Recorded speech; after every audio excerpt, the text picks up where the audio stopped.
nos encontramos en la Embajada de República Dominicana ante el Reino de España y procederemos a entrevistar al honorable embajador Juan Bolívar Díaz Santana, embajador que ha ejercido numerosas profesiones, desde periodista, diplomático, escritor, político, miembro fundador del movimiento cívico Participación Ciudadana.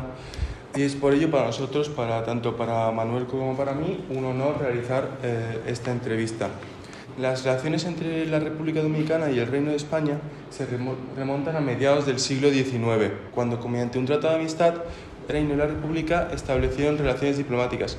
Sin embargo, en 1861 estas relaciones se separaron debido a la incorporación del Reino de la República Dominicana al Reino de España, y no fue hasta su independencia en 1865 y la firma de otro tratado de amistad en 1874 que no se reemprendieron dichas relaciones diplomáticas. A continuación pasaremos a los temas a tratar, que el primero será las relaciones diplomáticas entre la República Dominicana y el Reino de España, el segundo, la República Dominicana en su vecindario, el Caribe, y el tercero, la República Dominicana en el mundo. Doy la palabra a mi compañero Manuel, que introducirá el primer tema. Bueno, procederemos primero a tratar el primer tema, que son las relaciones bilaterales entre el Reino de España y la República Dominicana.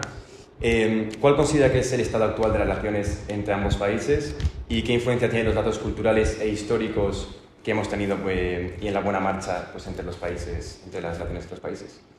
Bueno, nosotros tenemos una historia con España muy variante. Somos un país de una gran filialidad a la cultura española y España, pero tenemos una historia muy contradictoria.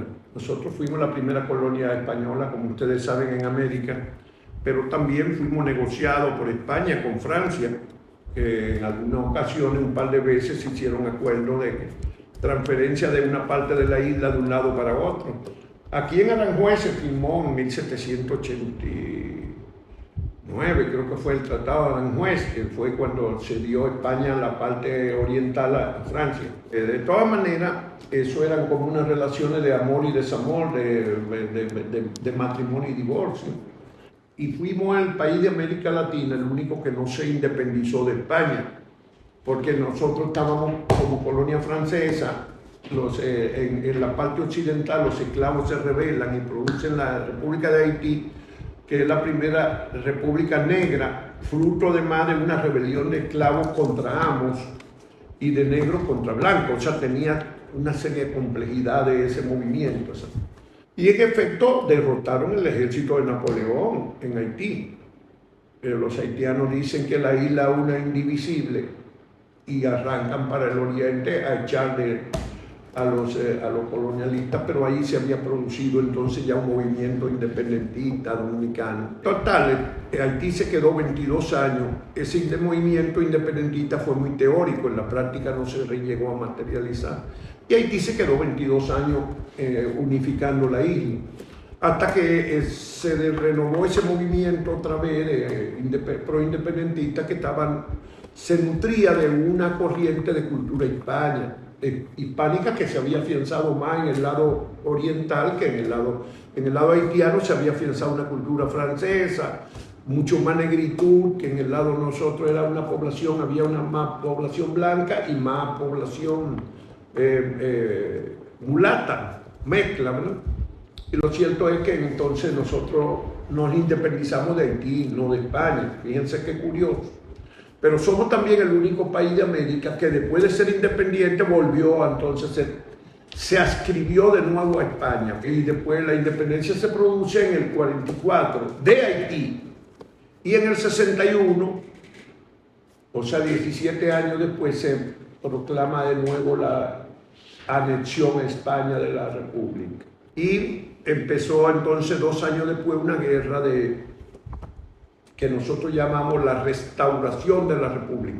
Al final tuvimos que pelearnos con España por la independencia, por la segunda independencia, que es lo que llamamos restauración, que en realidad es la independencia definitiva a partir de ahí.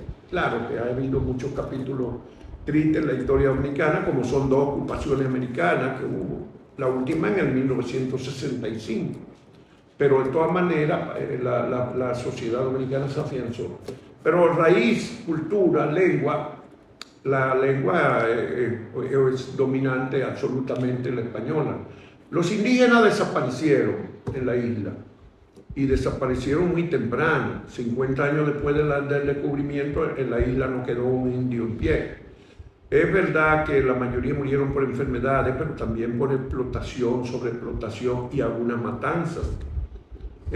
No se extrañen porque ustedes sabrán también que el derecho de India nació justamente en la isla de Santo Domingo, cuando se produjeron denuncias muy graves de violación de derechos, como fueron las que hicieron los dominicos, particularmente el padre de la casa, Fray Antón de Montesino, Fray de Córdoba, y eso pues dio inicio también a una etapa importante que son los primeros rastros del Código de los Derechos Humanos en América, y nació ahí. Pero bueno, la República Dominicana, a partir de la restauración de la República, después España reconoció, por supuesto, que ya se habían independizado todos los países de América, entonces no había razón para pretender quedarse con la República Dominicana, sobre todo cuando había una guerra, que fue una guerra intensa, y duró 2 años, y los dominicanos lograron imponerse. Pero a partir de ahí eso se dio, los elementos culturales, la lengua y la influencia, a lo largo de estos años hubo siempre corrientes migratorias de España importantes a la República Dominicana, que han afianzado siempre esos vínculos, esas relaciones. Nosotros en el siglo pasado tuvimos 3 corrientes fuertes de migrantes españoles, una a principios del siglo, a mitad, con la guerra civil nosotros recibimos como 4.000 republicanos allá, que eran muchos para la población dominicana, que en el año 1940 serían de 2 millones de habitantes. Y 4.000 era mucha gente en una ciudad como Santo Domingo, que tendría 60 o 70.000 habitantes, y la mayoría llegaron a la capital. Bueno, pero contribuyeron mucho. Fue una migración muy selectiva la que nos llegó a nosotros, muchos artistas, y yo no sé, bueno, saben cómo es esa cosa, ¿verdad? Por ejemplo, la migración para acá fue de mujeres trabajadoras. En los años 90 y principios del siglo, mujeres trabajadoras del hogar, pero que viene una, trae la otra, se meten en la misma habitación y van llegando del mismo. Así pasó con los republicanos, llegaron artistas y empezaron a llegar artistas. Y no solo artistas, pero fue fuerte porque, por ejemplo, ellos fundaron la Orquesta Sinfónica Nacional, la Escuela de Teatro, la de Arquitectura, influyeron en la pintura, en el derecho también, a uno en la comunicación hubo alguno.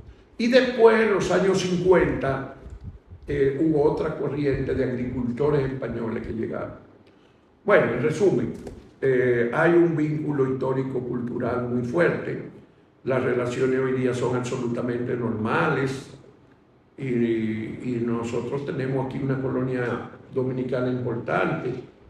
Entre los residentes y los que son dominicanos o españoles de origen dominicano, o sea, los que ya tienen nacionalidad, entre las dos cosas suman 190.000 personas a enero pasado en las estadísticas del Instituto Nacional de Estadística.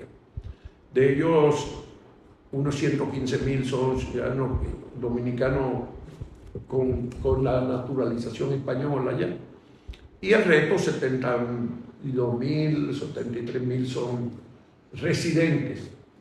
Por ahí pueden quedar algunos sueltos irregulares, que todavía debe haber algunos, pero son mucho menores. En total nosotros decimos que podemos estar cerca de los 200.000. Y aquí pues se han integrado en la sociedad española, bastante se han integrado y la sociedad española los ha acogido. Encontramos siempre mucha gente que aprecia a los trabajadores y las trabajadoras dominicanas. Hay muchas trabajadoras dominicanas que tienen muchos años trabajando en la misma casa, que son casi las madres de muchos profesionales españoles. Las mujeres reclaman, esas que llegaron en oleada en los años 90, reclaman que ellas contribuyeron a la expansión de las mujeres españolas hacia la vida pública, porque ellas se quedaban en la casa cuidándole los hijos, lo iban a buscar al colegio y lo llevaban, le cuidaban a los mayores, les cocinaban la comida y hasta los esposos Si la mujer se iba a trabajar a la calle, entonces también le garantizaban la comida caliente al marido. De manera que ellas dicen que ellas han aportado a esa expansión que ha tenido la mujer en España, que es muy grande. Porque ustedes no sé si lo saben, pero el único lugar del mundo donde hay 2/3 del gabinete mujeres es en España. Y donde no solamente en la vida pública, sino en la privada también hay muchas mujeres ocupando posiciones importantes en grandes empresas. La mujer española avanzó enormemente desde que yo vine aquí la primera vez en el año 1968 hasta ahora. Yo no las conozco como eran en el 68 las mujeres en España. Bueno, volviendo la mirada al pasado, la República Dominicana fue el primer país americano que visitó nuestro entonces rey Juan Carlos I de Borbón en mayo y junio de 1976. 76. Exactamente. Yo me acuerdo muy bien. Y esta visita, así como otras similares, pudo haber recordado a los dominicanos respecto pues, a otras épocas imperiales, coloniales, y es por ello que nos gustaría preguntarle si existen viejos rencores respecto a ese periodo en la República Dominicana o si ya estos han sido superados. ¿Sí eso? Si estos han sido ya superados.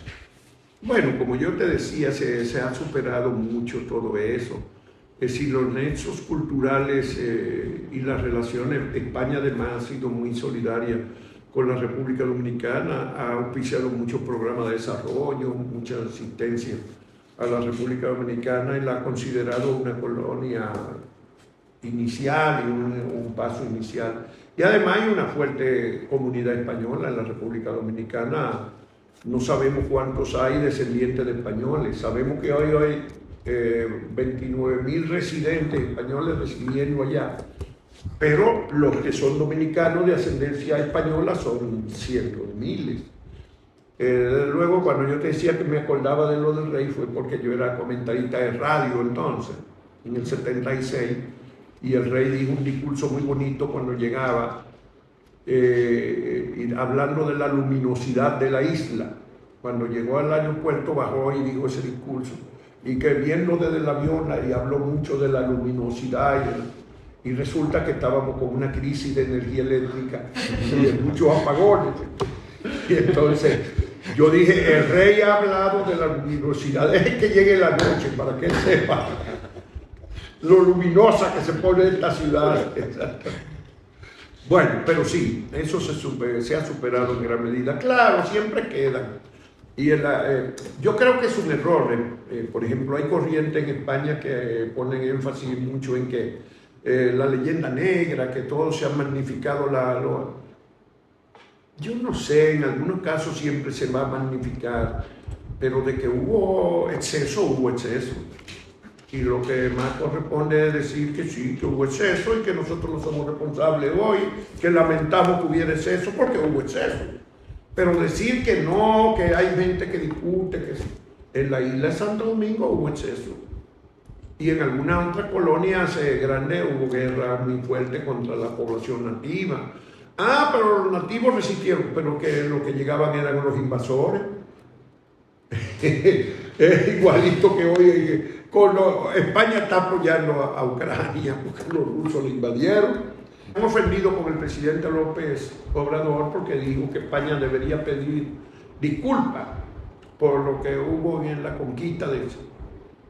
Pero nada más había que decir, sí, está bien, nosotros no somos responsables de eso y tenemos que rechazamos que hubiera exceso.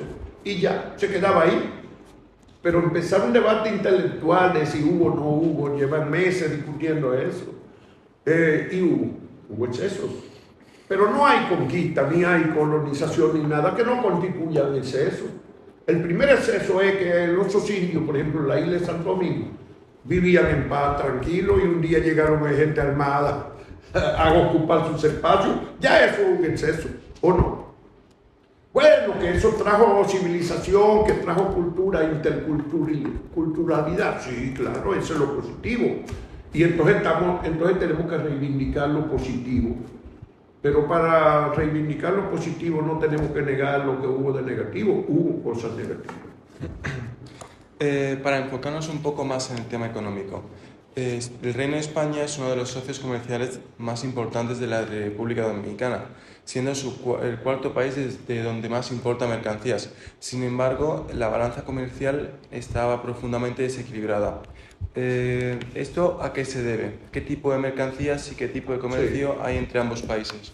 Nosotros tenemos una gran desventaja comercial con España en el intercambio comercial. Compensamos de alguna manera por otros factores. Por ejemplo, nosotros hemos sido receptores de turismo importante desde España. Yo pienso que 6 o 7 millones de españoles han estado de visita en la República Dominicana en los últimos 12 o 15 años, por ese lado. España es el tercer inversionista directo en la República Dominicana después de Estados Unidos y México. México por una gran empresa, que es una telefónica que casi tiene una gran parte del mercado, que es de Carlos Slim, el gran empresario multimillonario mexicano.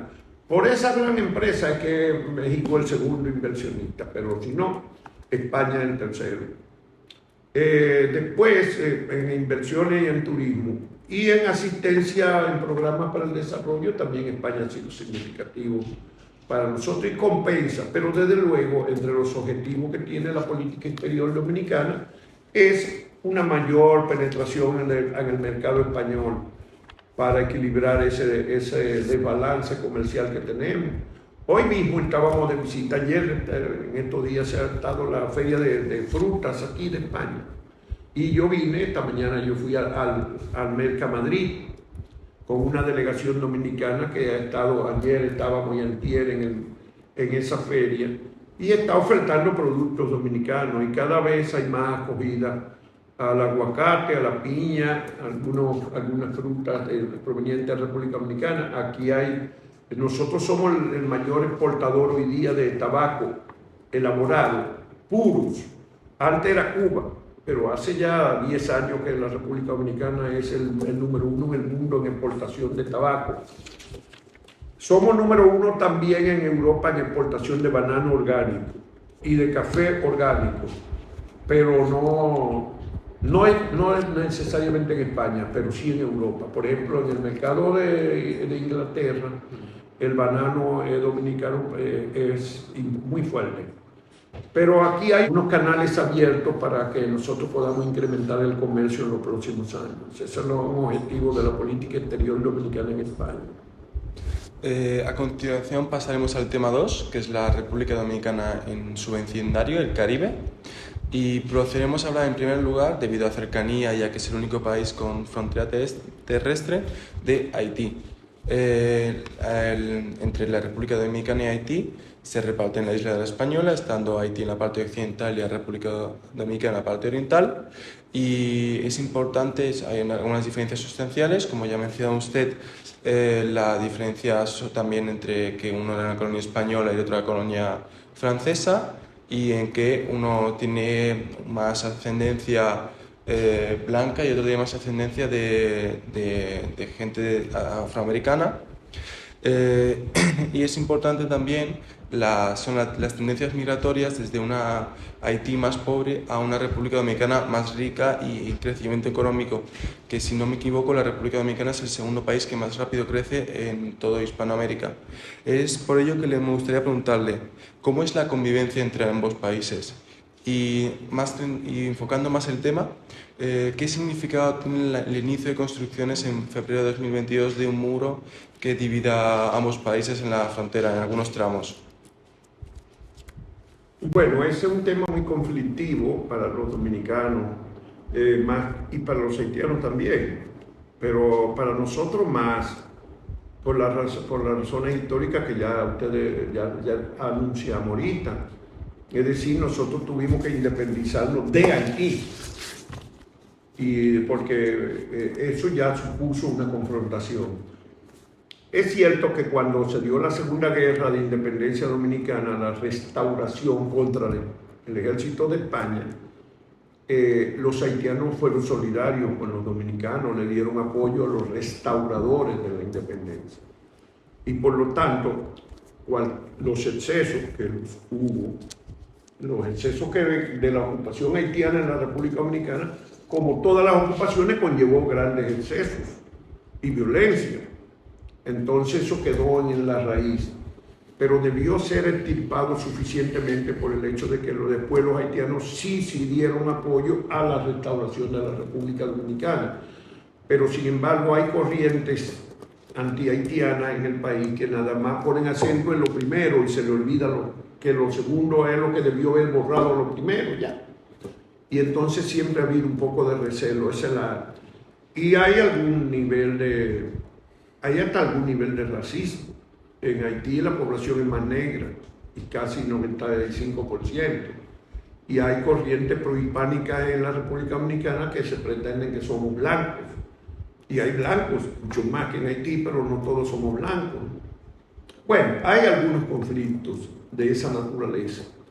En el desarrollo desigual, el problema es que además nosotros tenemos dos lenguas, porque si siquiera habláramos la misma lengua, tendríamos más posibilidad de entendimiento. Por ejemplo, yo como periodista fui de los que promoví un encuentro de los periodistas dominicanos con periodistas haitianos. Y hicimos visitas a Haití y ellos hicieron visitas. Todavía el año pasado hicieron los periodistas haitianos una visita a la República Dominicana y fueron acogidos en el Salón de la Cancillería, en un salón de la Cancillería donde se celebraron esos encuentros, esos intercambios. ¿Por qué? Porque yo soy parte de la corriente que promueve el entendimiento. Y si yo soy de lo que digo, que Haití y la República Dominicana están ahí y no van a dejar de estar. Porque además hay dos fallas geológicas en la isla y las dos son de este a oeste. Por lo tanto, no son de norte a sur que pudieran separarse los dos territorios por un fenómeno telúrico. No se van a separar. Entonces vamos a estar toda la vida pegados ahí. Y si usted tiene un vecino ahí que por más que usted le disguste o usted crea que usted es diferente, pero usted sabe que va a estar toda la vida al lado suyo, usted lo que tiene que hacer es tratar de entenderse con ese vecino, sobre todo si hay muchas cosas que van a ser comunes, que le van a tener que moverse de un lado para otro. Y si usted usted recibe mano de obra de un lado, como nosotros recibimos población haitiana, muchos hoy día es un poco más, ya hoy día hay 550,000 haitianos en la República Dominicana. Entonces hay una corriente de mucho rechazo, pero hay mucho oportunismo, porque esos haitianos hacen un trabajo en la República Dominicana y hacen los trabajos más duros, como pasa siempre con los migrantes. Aquí los migrantes hacen los trabajos más duros. Yo acabo de estar en el Mercamadrid y yo le pregunté porque yo sabía, y el otro día leí un reportaje que salió en el País, que ya no es la primera vez que lo hace, porque yo lo había leído ahí hace 10 o 15 o 20 años, un día sin inmigrantes en Madrid, y empezaba en el Mercamadrid. ¿Cómo depende el Mercamadrid del trabajo de los inmigrantes? Yo le pregunté al director ahorita, hace 1 hora y media, llegué a las 7 y le dije, bueno, ¿y cómo está el trabajo de los migrantes aquí? Y me dijo que era importante. Y entonces le dije yo, pero no veo tanto aquí. Me dice, bueno, es que aquí ellos están más bien en el trabajo duro, que es la recepción y el despacho y recepción de productos. Ahí es que están lo mal.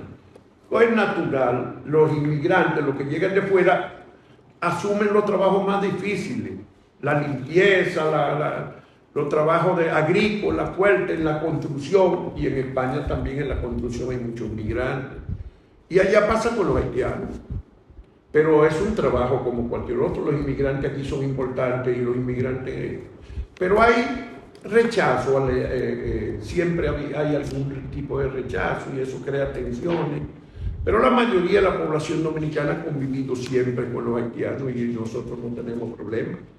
Por ejemplo, yo soy de la zona azucarera del este del país, donde desde el comienzo del siglo pasado había inmigrantes haitianos que trabajaban en la caña de azúcar, en el sol, en el corte de la caña y en la siembra, que son trabajos muy duros, en el sol tropical.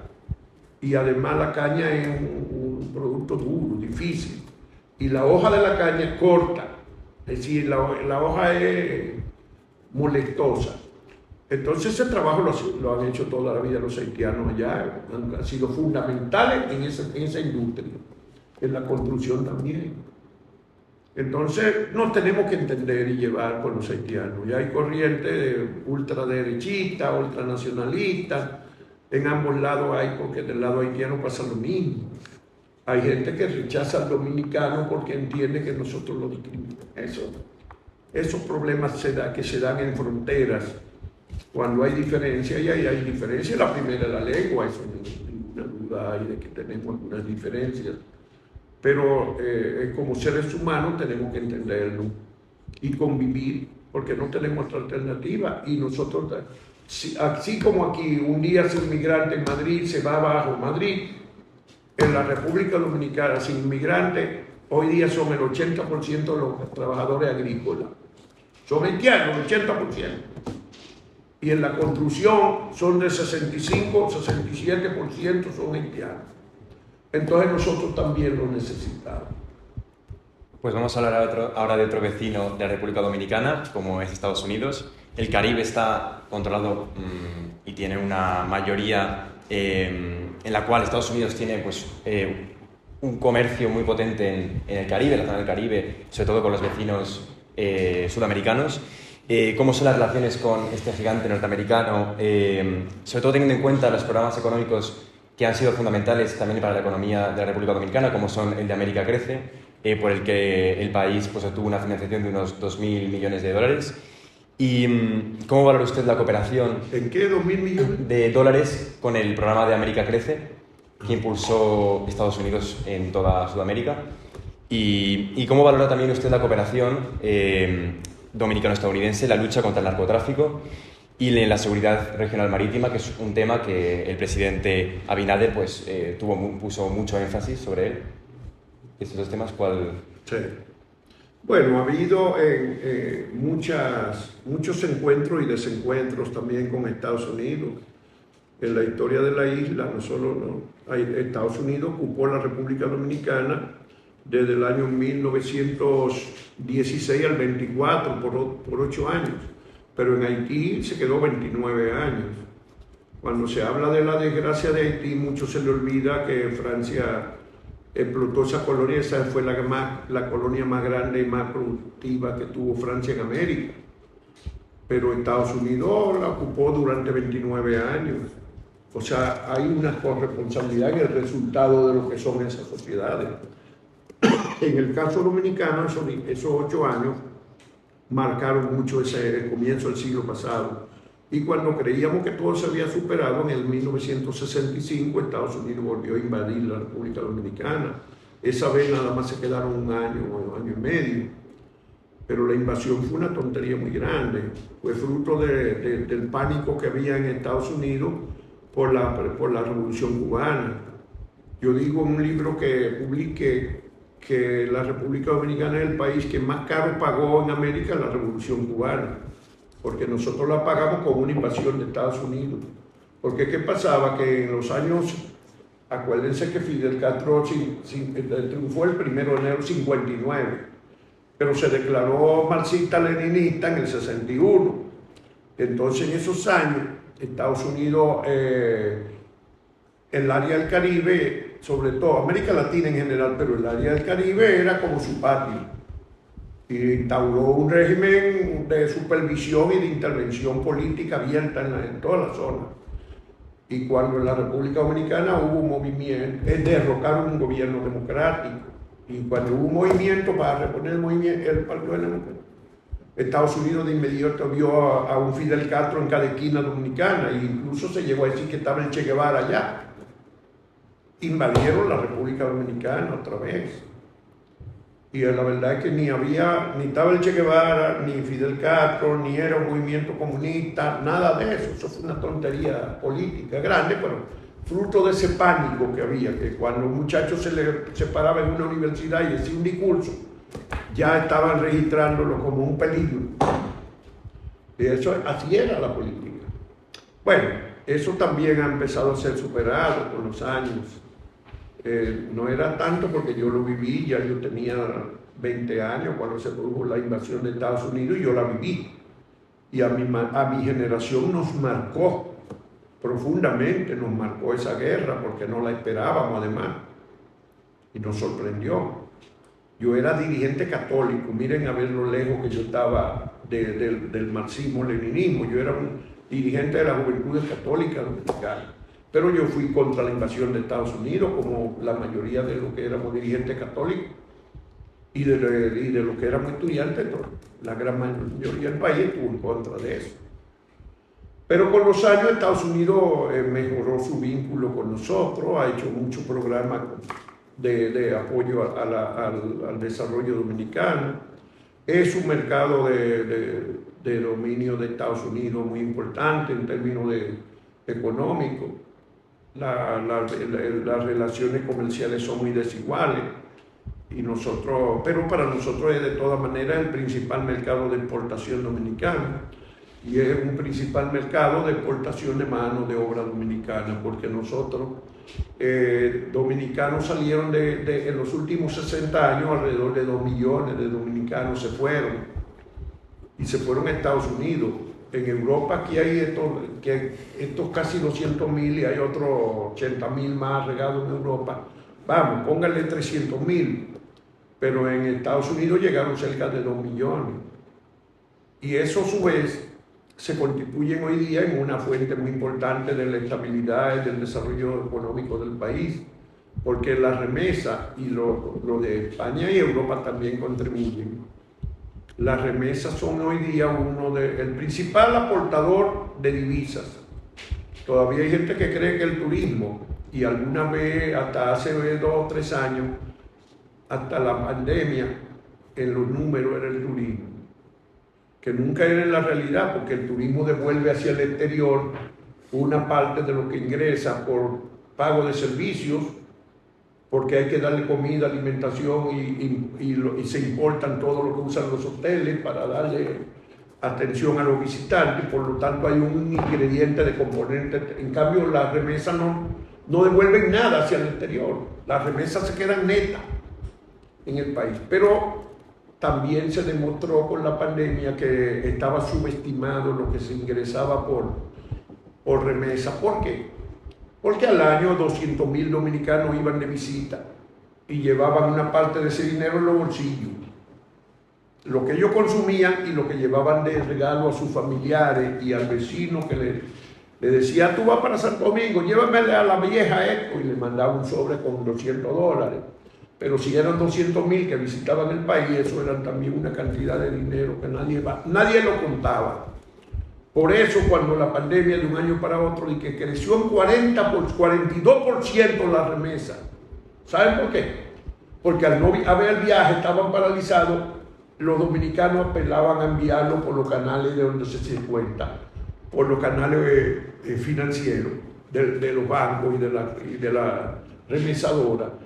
No iban, por lo tanto hay que mandarle a la vieja y lo mandaban por ahí. Entonces aumentó un año 42%, anteriormente aumentaba 9% al año. Y el año pasado fueron 10.400 millones de dólares que aportaron las remesas.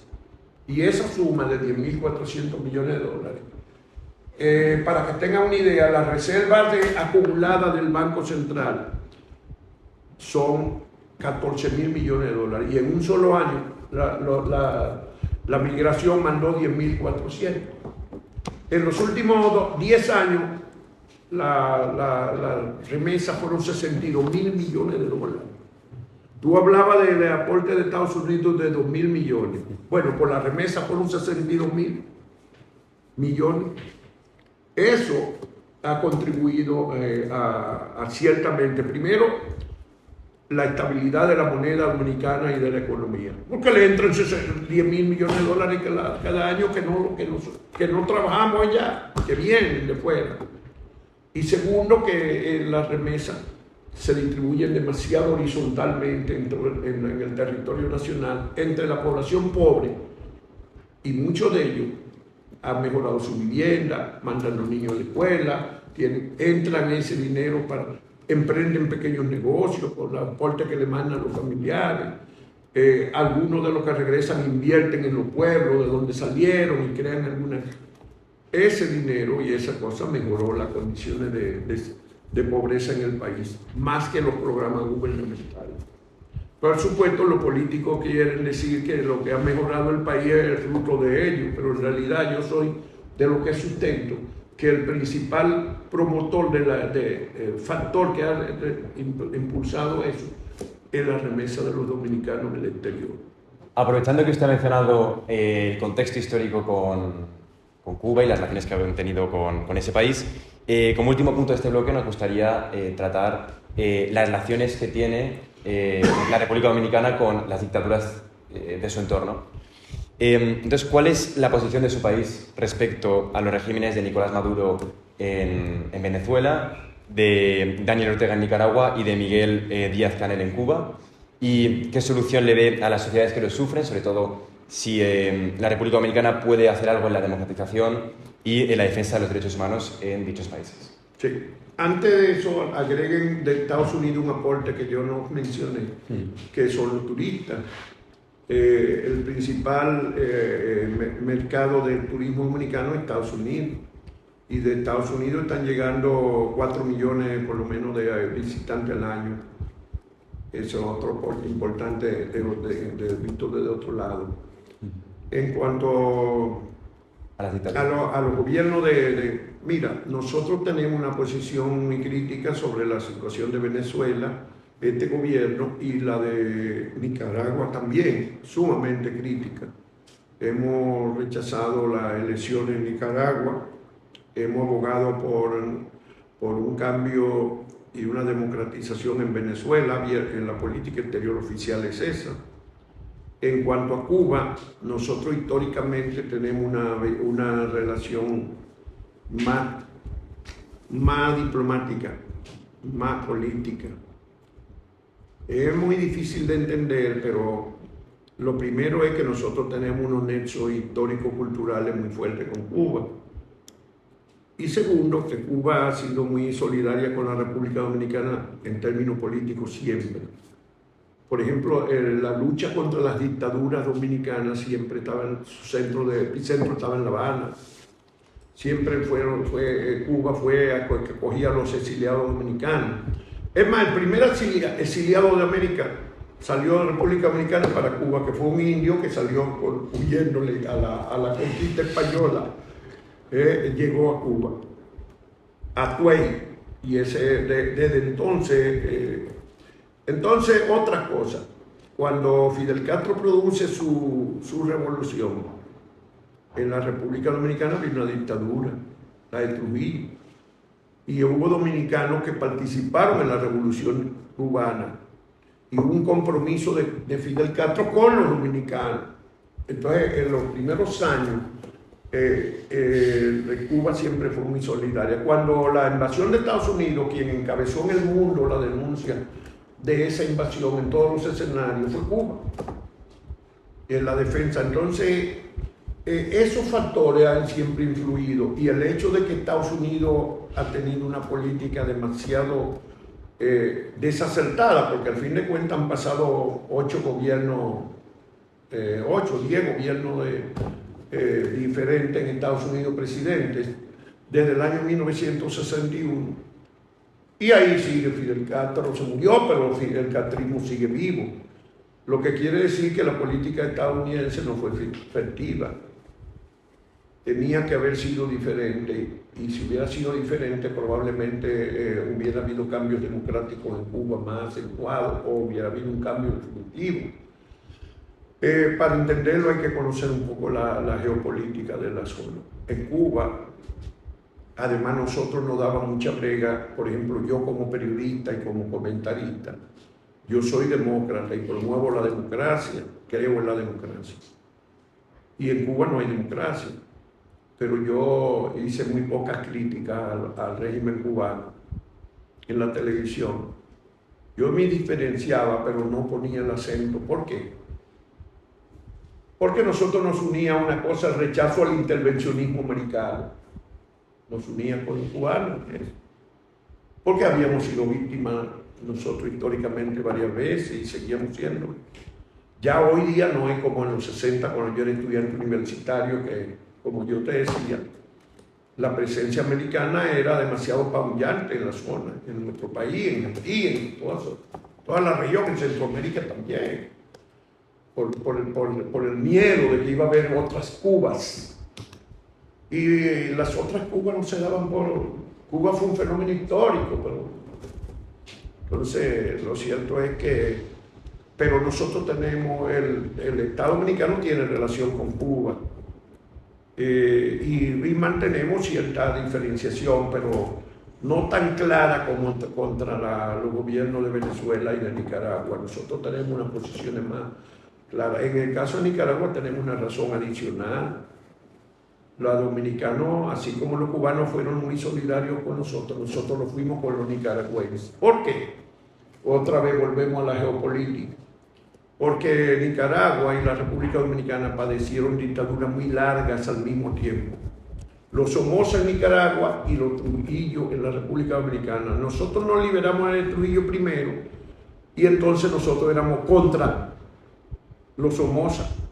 Y cuando todo el proceso de la revolución sandinista, el ejército de Sandino hubo dominicano. Sí, eso es cosa de la región, ¿verdad? Eso. Y entonces nosotros, ahí al revés, nosotros fuimos partidarios y participamos. Yo, por ejemplo, dirigía un diario en el año 79. Nosotros éramos ahí como si fuera local la guerra contra los Somoza. Era como si fuera una guerra dominicana para nosotros. Entonces, el hecho de que esto haya derivado en una dictadura para nosotros es una traición como a nosotros mismos. Y en la República Dominicana hay ese rechazo tremendo al gobierno de Daniel Ortega, porque por esa razón histórica, cultural, política. Vale, pues pasaremos al tema 3, la República Dominicana en el mundo, que estará estructurado únicamente en una pregunta, que será: ¿cuál cree que debería ser el papel de República Dominicana en el mundo? ¿Hacia qué región, además, hacia qué regiones debería volcarse este país? ¿Más hacia Estados Unidos? ¿O hacia el viejo continente, hacia Europa? ¿O por el contrario, acercarse a la nueva potencia mundial, China? Bueno, nosotros no tenemos que ser parte de las luchas hegemónicas y por vocación independentista, por el hecho histórico de que hemos tenido el peso americano arriba, la tendencia en una parte de la política dominicana es a ser más independientes. Y la hegemonía que nos toca es la de Estados Unidos. Es una realidad que tampoco podemos ignorar. Y nosotros no tenemos una política antiamericana, más bien somos dependientes en alguna medida de la política exterior de la de Estados Unidos. Pero nosotros tenemos ahora relaciones con China y tratamos de mantenerlas. Y nosotros nos hemos expandido hacia la Unión Europea y creemos que tenemos con la Unión Europea una vecindad cultural a través de España y una vecindad cultural a través de la democracia, porque después de Estados Unidos y Canadá, Europa es lo más parecido a la democracia que nosotros aspiramos y por lo tanto buscamos expandirnos ahí. Pero no mucho en la política exterior dominicana, y yo soy de los que lo sustento, también creemos que nosotros no tenemos que auspiciar las hegemonías ni echar las guerras hegemónicas. Lo ideal es que en el mundo impere la paz, que nos entendamos y que los intereses hegemónicos de China, de Estados Unidos y Rusia no nos lleven a las guerras. Que nosotros podamos ser, y ahí yo demandé en un congreso de empresarios iberoamericanos que hubo en Santo Domingo en julio pasado, y yo los acompañé en ese congreso que es del CEAPI, el Consejo Empresarial para Iberoamérica, y yo fui con ellos, que lo ayudé en la organización, fue en Punta Cana, y ellos me pusieron en el primer panel, y yo les planteé que Europa tenía que afianzar su vínculo, la Unión Europea con América Latina, porque Europa debería jugar un papel intermedio entre las luchas hegemónicas de China, de Rusia y de Estados Unidos. No sumarse a ninguna de las hegemonías, porque para el mundo no era buena inversión.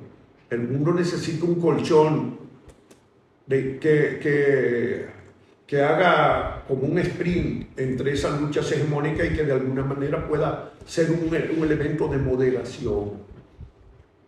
Que ese papel tiene que jugar un papel para evitar invasiones como la de Ucrania, pero también para evitar que provoquemos a Putin y le pongamos a la OTAN alrededor, en todos los alrededores. También para eso deberíamos ser el colchón, porque ponérselo alrededor, como dijo el Papa, el Papa dijo 2 veces o 3 después de la invasión, que un estadista europeo le había dicho a él antes de que se produjera que estaba preocupada porque los perros de la OTAN estaban ladrando a la puerta de Rusia.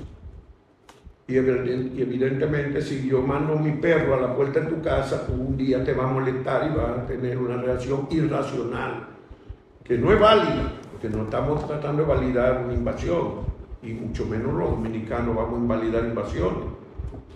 Pero que en la geopolítica hay intereses claros de China, como hay de Estados Unidos y como hay de Rusia. Son 3 grandes hegemonías que hay en el mundo hoy día.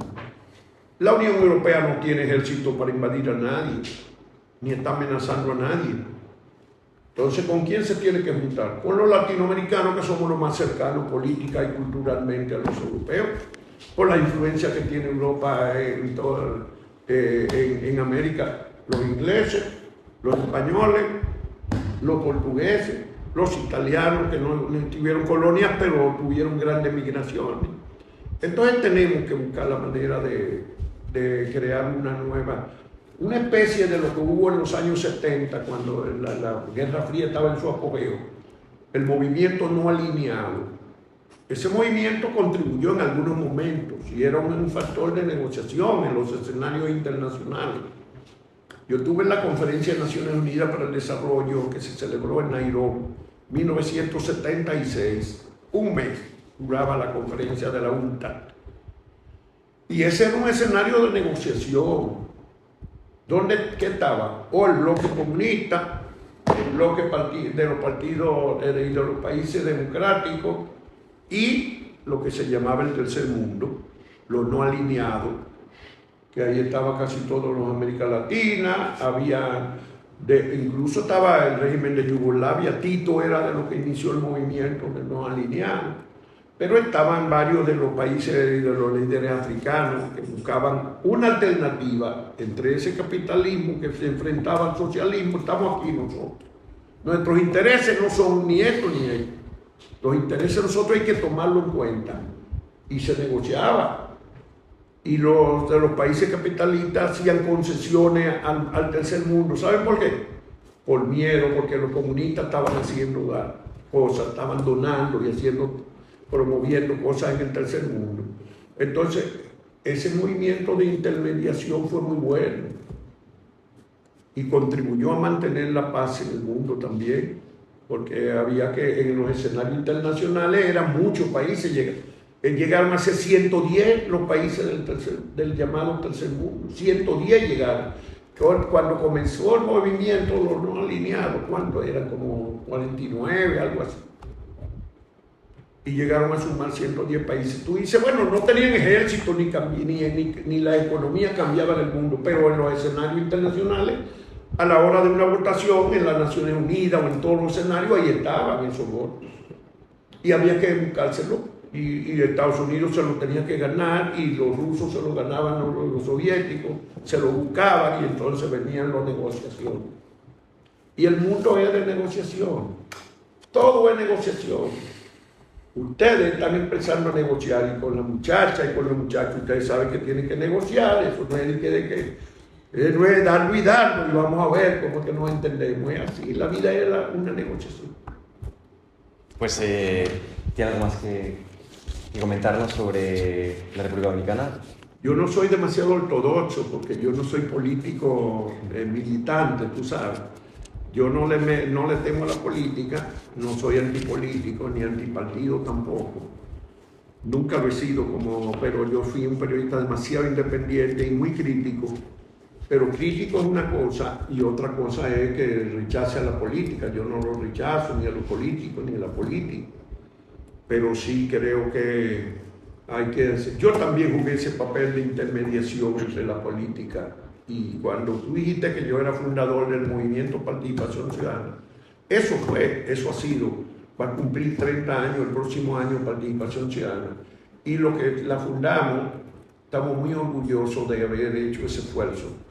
Aquí está mi hermana Miriam, que fue cofundadora también y ocupó la coordinación general en 2 periodos. Es de los únicos 3 o 4 que ha estado 2 veces, porque ahí no hay reelección. Y no hay, sí, puede volver después de X número de años, pero no hay consecutiva para evitar que nadie se sienta dueño. Y ese movimiento ha sido un movimiento de promoción de la democracia, de lucha contra la corrupción, de búsqueda de transparencia, muy importante. Ese papel de intermediación social lo hemos jugado ahí entre esas. Pero nosotros le hemos hicimos programas de formación de líderes políticos para formar los líderes de los partidos. El ingreso a esos programas tenía como condición el ser militante de los partidos. Era lo que ingresaba a ese programa. No es que yo quiero ahora, no, era para formar líderes de los partidos políticos.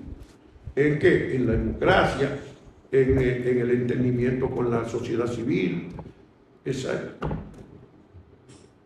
Así que yo muchísimo gusto de compartir mis experiencias con ustedes, pero no crean que todo lo que yo digo exactamente es lo que es la política oficial, son mis criterios.